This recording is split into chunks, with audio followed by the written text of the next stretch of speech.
based on Robert Kirkman's work and coming to Amazon Prime everywhere on March 26th, this is my spoiler-free review of the first 3 episodes of Invincible. We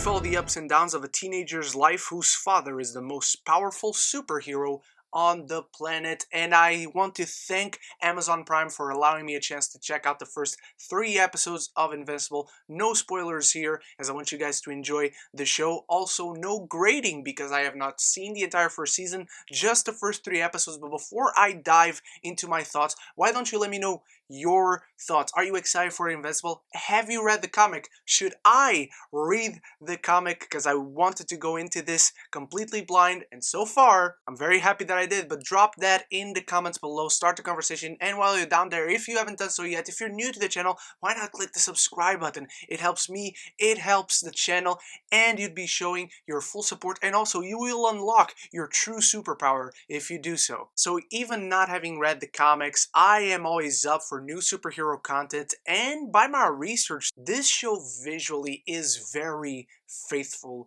to the comic. Whatever you see in the comic, it's very faithfully adapted to the show on a visual level. Not only the costumes, the characters and all that, but really the violence. This is a really violent show. This is not a superhero show that you will want to sit with your 80-year-old down and watch it. This is brutal, it's violent, it's visceral, and I love it. The action in this show, it's absolutely exhilarating, and it's non-stop. Throughout the first 3 episodes, there's this constant barrage of an alien invasion that they keep coming back after being defeated, and time moves slowly for them. So it's not only a chance for us to get to know our heroes and the team in battle, but it's also a chance for them to grow as characters and work better and better together each time they fight these aliens. And I really love the world that they built. There's this main superhero group called the Guardians of the Globe.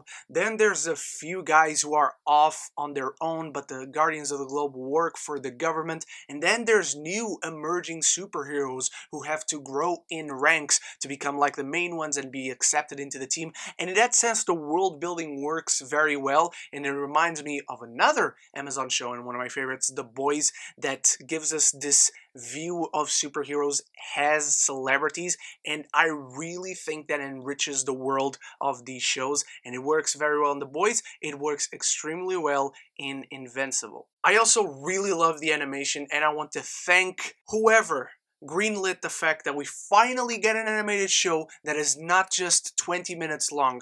These episodes, my friends, are 40 to 45 minutes, and I love it. I've been begging to the movie and television gods for a while to give us animated shows that are not just over like that. Long episodes for dramatic television, just that it's in animation, and I love it. I savored every single minute of all these 3 episodes, because not only do I enjoy these worlds, not only do I enjoy the animation, which looks spectacular, the bright colors, the mix of 2D and 3D look works really well, but I really enjoy these characters. Mark Grayson, who's played by Steven Yeun, and he's not the only person in this cast who's amazing. There's J.K. Simmons, there's Clancy Brown, there's Walton Goggins, there's Zazie, Beets, so many people, my friends. The cast in this is insane. Mark freaking Hamill plays the tailor for the superheroes. But going back to Mark Grayson, I just like this dude a lot. He has a lot of elements of Superman and Spider-Man mixed in, but it's more as if Superman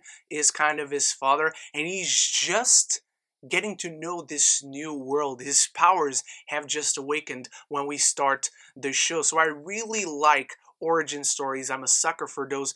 But I also like how this kid is seeing his world transform from the natural to the spectacular. But we get to live that through his eyes and live through these experiences, these early experiences with him, as he gets to know this new world, gets to meet these new people, and kind of gets the shit beat out of him every once in a while. But the show never forgets that he's a teenager and a kid, and the drama that ensues on that part of his life is really well done as well. I found myself very invested, not only in wanting him to succeed being a superhero, but also in growing some cojones as a person in high school, which is a terrible time to be alive and a terrible time to try and balance your life between being a normal kid and a superhero. But I think J.K. Simmons gives the best performance so far as he plays Mark's father, Nolan Grayson, aka Omni-Man, who would give a good match to Homelander and Superman. This dude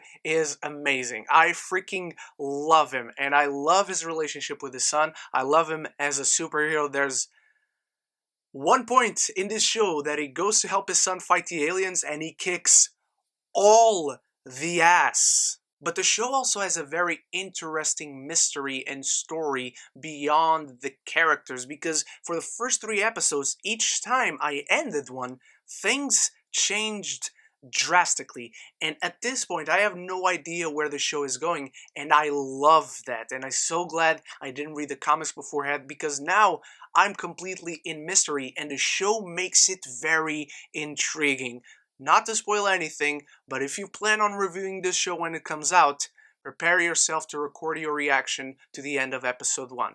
That is all I'm going to say. So the show moves very well. By the end of each episode, we have new questions and new elements added to the story that enrich it, and we get to know a little bit more of each character, and you start to understand which players are important in this figurative chess game. There are a few issues that I found in these first 3 episodes. One of them is an artistic choice. Might work for others, didn't work for me, and that is when there's a 10-minute mark left on the episodes, they usually cut to a quick credit, but then immediately continue the episode, and I don't know why that was there. It makes no sense, it adds nothing, it subtracts nothing, it's just all around distracting. The other issue I had, and this is just very badly done, was the sound levels. Whenever you have characters talking, it's there, it's good. Whenever you have the score coming in and the rest of the sound design, it's so loud, you constantly have to check the volume on your television, and also whenever characters are talking and there's a score at the same time, you cannot understand a thing of what the characters are saying. So either I hope from now on the levels are more well adjusted to one another, or just you're going to need subtitles, my friends.